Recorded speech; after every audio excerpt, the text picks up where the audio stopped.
ഇന്ന് നമ്മൾ സംസാരിക്കുന്നത് ഒരു കാലത്ത് വളരെ പ്രബലമായിരുന്ന കല്ലട നദീതട സംസ്കാരത്തെക്കുറിച്ചാണ്. പാലരുവിയും കുളത്തുപുഴയാറും തെന്മലയിൽ വെച്ച് സംഗമിച്ച് കല്ലടയാറായി ഒറ്റക്കല്ലും എടമണ്ണും പുനലൂരും പത്തനാപുരവും ഏനാത്തും പട്ടാഴിയും മണ്ണടിയും കുന്നത്തൂരും കല്ലടയും താണ്ടി മൺട്രോത്തുരുത്ത് വഴി അഷ്ടമുടിക്കായലിൽ ചേരുന്ന കല്ലടയാറിൻ്റെ കഥയാണ്. കല്ലടയാറിനെ ചുറ്റിപ്പറ്റി വളർന്നു വന്ന സംസ്കാരങ്ങളുടെ കഥയാണ്.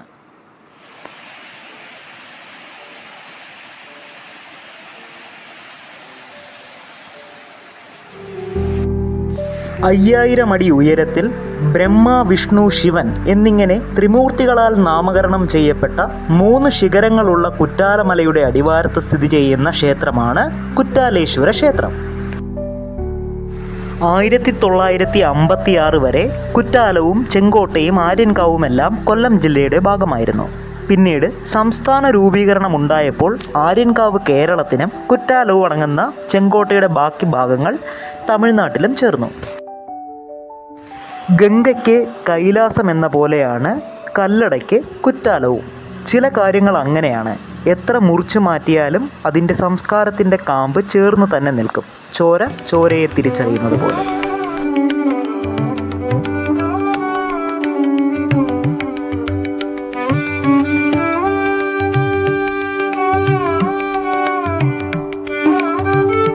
അഗസ്ത്യ മഹർഷി തൻ്റെ കൈകളാൽ വിഷ്ണു ഭഗവാനെ ശിവഭഗവാനാക്കി മാറ്റിയതിനാൽ ഭഗവാൻ കുറ്റാലനാഥർ എന്നും ഈ ക്ഷേത്രം സന്ദർശിച്ച് ഭഗവാനെ പ്രാർത്ഥിച്ചാൽ ഈ ജന്മത്തിലെ സകല പാപങ്ങളും തീരുമെന്നാണ് വിശ്വാസം. ഈ ജന്മത്തിലെ കടങ്ങൾ തീർക്കുക എന്നാണ് കുട്രാളം എന്ന വാക്കിൻ്റെ അർത്ഥം. വാനരങ്ങൾ കനി കൊടുത്തും വന്തിയോട് കൊഞ്ചും എന്ന് തുടങ്ങുന്ന കുറ്റാലക്കുറവഞ്ചിയിൽ കുറ്റാലത്തിൻ്റെ പ്രകൃതി രമണീയതയെ മനോഹരമായി വർണ്ണിക്കുന്നു.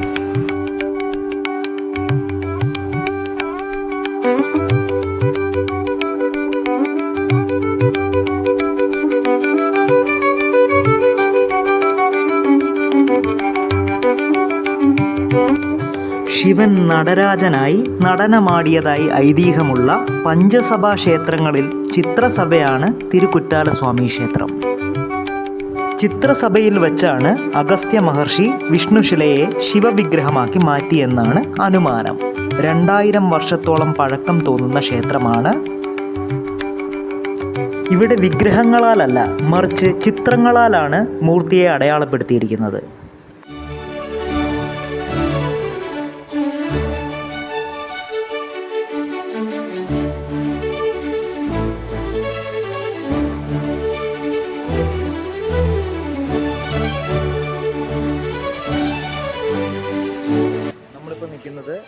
കുറ്റാലത്തെ കേരള പാലസ് കോമ്പൗണ്ടിനകത്താണ്.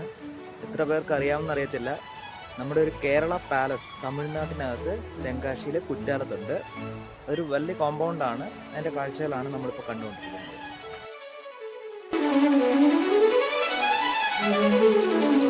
വിശാഖം തിരുനാൾ 1882 നിർമ്മിച്ചു എന്ന് പറയപ്പെടുന്ന കൊട്ടാരമാണ് കേരള പാലസ്.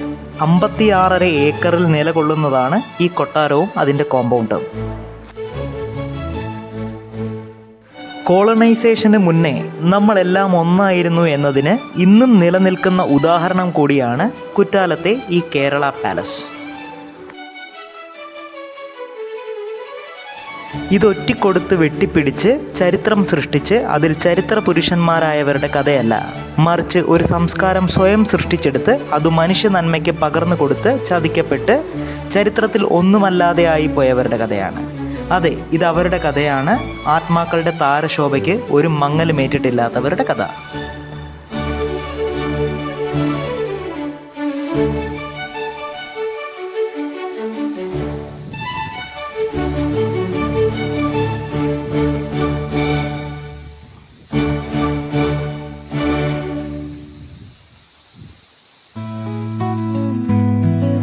കുറ്റാലത്ത് നിന്ന് കേരളത്തിലേക്ക് വരുമ്പോൾ നിരവധി കാഴ്ചകളുണ്ട് റോഡ് സൈഡിൽ. സഹ്യൻ്റെ മനോഹാരിതയും സ്വർണ്ണക്കതിർ പാടങ്ങളും പനകളും പനങ്കരിക്കും എല്ലാം അതിൽ ചിലത് മാത്രം.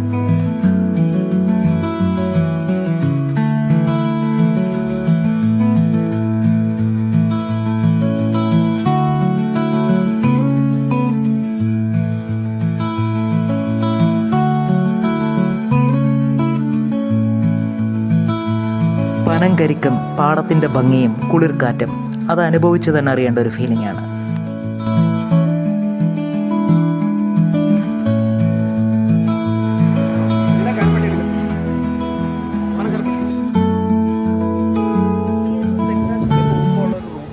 നിങ്ങൾ ഒരു കാരണവശാലും ഈ സ്പോട്ട് മിസ് ചെയ്യരുത്.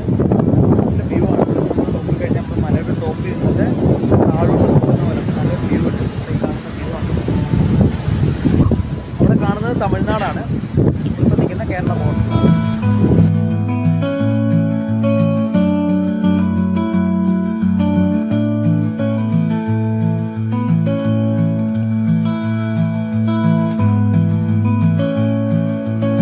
വളരെ പ്രസിദ്ധമായ അയ്യപ്പസ്വാമി ക്ഷേത്രമാണ് ആര്യൻകാവ്. അതിനു മുന്നിലൂടെയാണ് കല്ലടയാർ ഒഴുകി വരുന്നത്.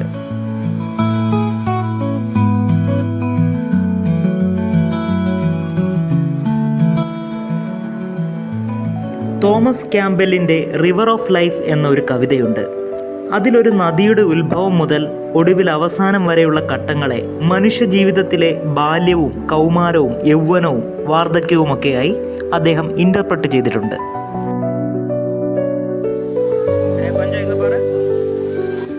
മലയിൽ നിന്ന് ഒഴുകി വരുന്ന നദി ഒരു കുട്ടിയുടെ ഇന്നസെൻസിനെയും പരിശുദ്ധിയെയും പ്രതിനിധീകരിക്കുന്നു. ബാല്യത്തിൻ്റെ എല്ലാ വികൃതിയും ആ നദിയിൽ അപ്പോൾ പ്രകടമാകും. ജീവിതത്തിൻ്റെ പരീക്ഷണങ്ങൾ തുടങ്ങുന്നതിന് മുന്നേയുള്ള വളരെ ആനന്ദകരമായൊരു കാലഘട്ടമാണ് അത്.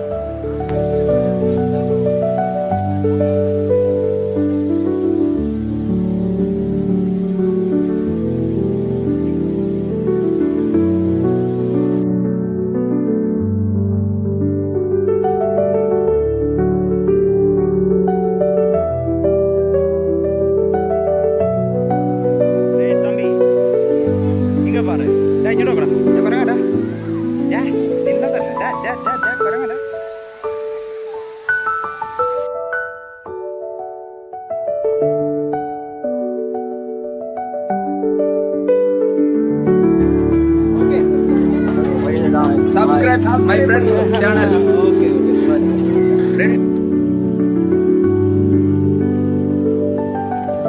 നിറമധികം വികൃതമാകാത്ത, അധികം മലിനീകരിക്കപ്പെടാത്ത ഒരു കാലഘട്ടമാണ് നദിക്കപ്പോൾ. കല്ലുകൾക്കും പാറകെട്ടുകൾക്കും ഇടയിലൂടെ അതിങ്ങനെ ഒഴുകിപ്പോയിക്കൊണ്ടേയിരിക്കും.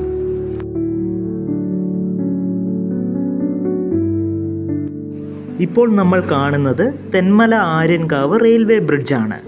ബ്രിട്ടീഷുകാർ തിരുവിതാംകൂറിനെ ആര്യൻകാവുമായി ബന്ധിപ്പിക്കാൻ നിർമ്മിച്ച റെയിൽ പാലമാണിത്.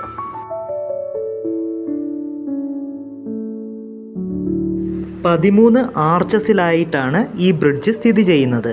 അതിനാൽ 13 കണ്ണറപ്പാലം എന്നും ഇതിനെ അറിയപ്പെടുന്നു. 120 വർഷത്തോളം പഴക്കം വരുന്ന റെയിൽ ബ്രിഡ്ജാണ് തെന്മല ആര്യൻകാവ് റെയിൽ ബ്രിഡ്ജ്.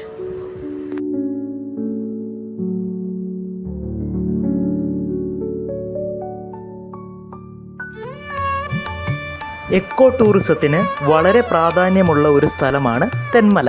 കാരണം പ്രകൃതിദത്തമായി വളരെ അനുഗ്രഹിക്കപ്പെട്ട ഒരു സ്ഥലം കൂടിയാണ് ഇത്. സെന്തുരുണിയും കഴുത്തുരുത്തിയും കുളത്തുപുഴയും ചേരുന്ന ത്രിവേണി സംഗമ സ്ഥാനം കൂടിയാണ് തെന്മല. കേരളത്തിലെ ഏറ്റവും വലിയ ഇറിഗേഷൻ പ്രോജക്റ്റായ കല്ലട ഇറിഗേഷൻ പ്രോജക്റ്റും തെന്മലയിലാണ്. 1986 ഇത് കമ്മീഷൻ ചെയ്തത്. എല്ലാ പ്രാചീന സംസ്കാരങ്ങളിലും ത്രിവേണി സംഗമ സ്ഥാനങ്ങൾക്ക് വളരെ പ്രാധാന്യമുണ്ട്. ഗംഗയും യമുനയും സരസ്വതിയും സംഗമിക്കുന്ന കുംഭമേള നടക്കുന്ന പ്രയാഗ്രാജ് പോലെ അത്തരത്തിലൊരു സാംസ്കാരികമായും പാരിസ്ഥിതികമായും വളരെ പ്രാധാന്യമർഹിക്കുന്ന ഒരിടമാണ് തെന്മല. കല്ലട ഇറിഗേഷൻ പദ്ധതിയിൽ 912 കിലോമീറ്റർ വരുന്ന കനാൽ സംവിധാനം വഴിയാണ് ജലം വിതരണം ചെയ്യുന്നത്. പത്തനംതിട്ട, കൊല്ലം, ആലപ്പുഴ ജില്ലകളിലായി 53,100 ഹെക്ടറോളം വരുന്ന ഭൂമിയിൽ ജലമെത്തിക്കുന്ന പദ്ധതിയാണ് കല്ലട ഇറിഗേഷൻ പ്രോജക്റ്റ്.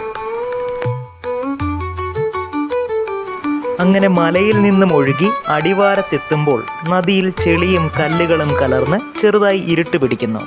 ഇത് കൗമാരത്തെയും യൗവനത്തെയും പ്രതിനിധീകരിക്കുന്നു. ആ നദിയുടെ ചുറ്റും വളർന്നു വരുന്ന ഒരുപാട് ജന്തുജീവജാലങ്ങളും മനുഷ്യന്മാരും അവരുടെ സംസ്കാരങ്ങളുമുണ്ട്.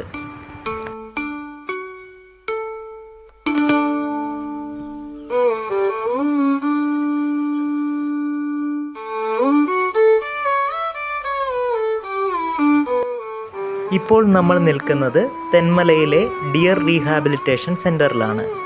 ഇവിടെ വിവിധ ഇനത്തിൽപ്പെട്ട മാനുകളെ നമുക്ക് കാണുവാൻ സാധിക്കും.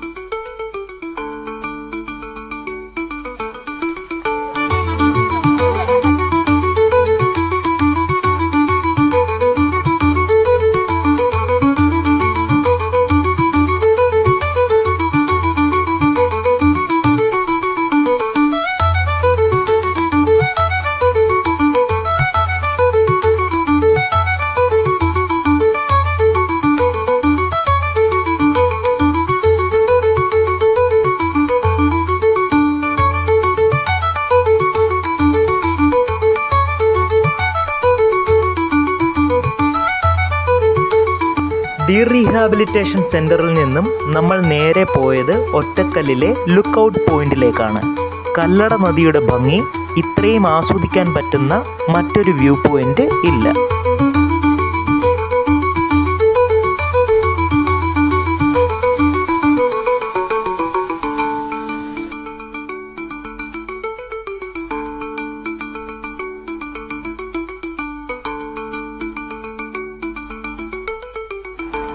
ഈ ഒഴുക്കിനിടയിലും ഒരുപാട് മനുഷ്യർക്കും മൃഗങ്ങൾക്കും ചെടികൾക്കും അന്നദാതാവും സംരക്ഷകയുമായി ഈ നദി മാറുന്നു. നമ്മളെയെല്ലാം ബന്ധിപ്പിക്കുന്ന ഒരു നൂലായി ഇത് തുടരുന്നു.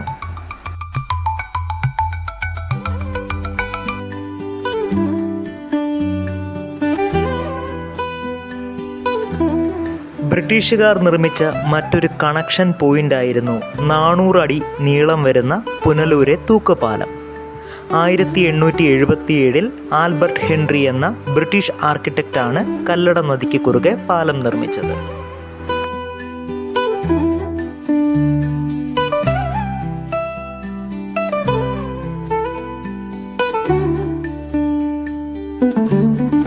പുനലൂര്, കൊട്ടാരക്കര, പത്തനാപുരം, ഏനാത്ത്, പുത്തൂർ, മണ്ണടിയൊക്കെ എത്തുമ്പോൾ കല്ലടയുടെ ബലഭൂഷ്ടിയിൽ വളർന്നു വന്ന ഒരുപാട് സംസ്കാരങ്ങൾ നമുക്കവിടെ കാണുവാൻ സാധിക്കും.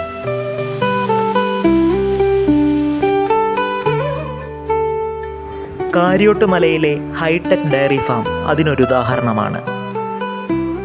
1962 ഇത് ആരംഭിച്ചത്. ഒരുപാട് ടൂറിസം സാധ്യതകളുള്ള ഒരു ഫാമാണ് ഇത്.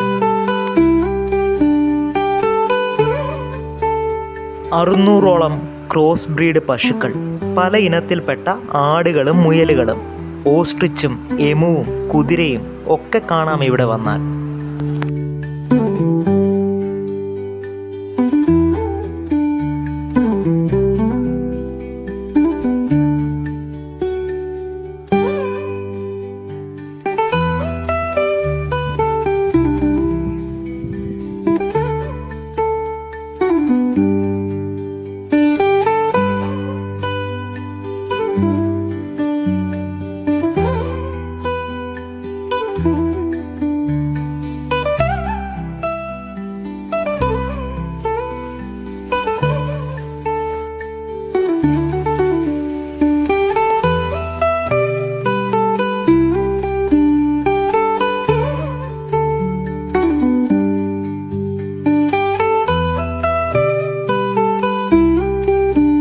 കല്ലടയുടെ ബലഭൂഷ്ടി ഉപയോഗപ്പെടുത്തി തഴച്ചു വളരുന്ന നിരവധി ഓർഗാനിക് ഫാമുകളും കൃഷിയിടങ്ങളും ടിമ്പർ പ്ലാന്റേഷനുകളും ഒക്കെയുണ്ട് ഈ മേഖലയിൽ.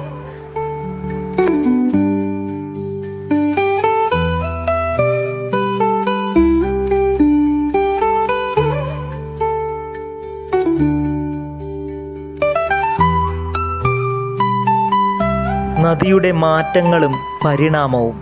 പ്രകൃതിയിലെ പല സാഹചര്യങ്ങളിലൂടെ ഒഴുകുമ്പോൾ നദിക്കുണ്ടാകുന്ന മാറ്റങ്ങൾ, മലയും കുന്നും അടിവാരങ്ങളും പരന്ന പ്രദേശങ്ങളും ചതുപ്പും എല്ലാം താണ്ടിയാണ് ആ നദി കടലിൽ പതിക്കുന്നത്. സാഹചര്യങ്ങൾ നമ്മുടെ ജീവിതത്തിനുണ്ടാക്കുന്ന പരിവർത്തനത്തിൻ്റെ രൂപകമാണ് നദികളുടെ ഈ പരിവർത്തനവും. ഗംഗ ബ്രഹ്മപുത്ര ഡെൽറ്റയിലെ സുന്ദർബൻസ് പോലെയാണ് കല്ലടയ്ക്ക് മൺട്രോ ഐലൻഡ്സ്.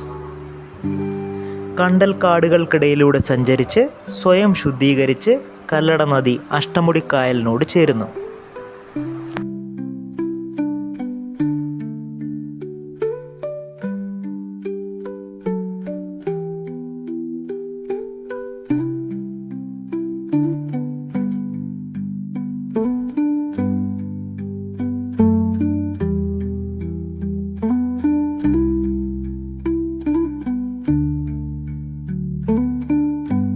ജീവിതയാത്രകളെല്ലാം താണ്ടി സ്വയം ശുദ്ധീകരിച്ച് സാഗര സംഗമത്തിനായി കാത്തിരിക്കുന്ന ഒരു നദിയുടെ കഥയാണിത്. അതിനെ ചുറ്റിപ്പറ്റി വളർന്നു വന്ന ഒരുപാട് ജീവിതങ്ങളുടെ കഥയാണ് കല്ലട നദീതട സംസ്കാരം.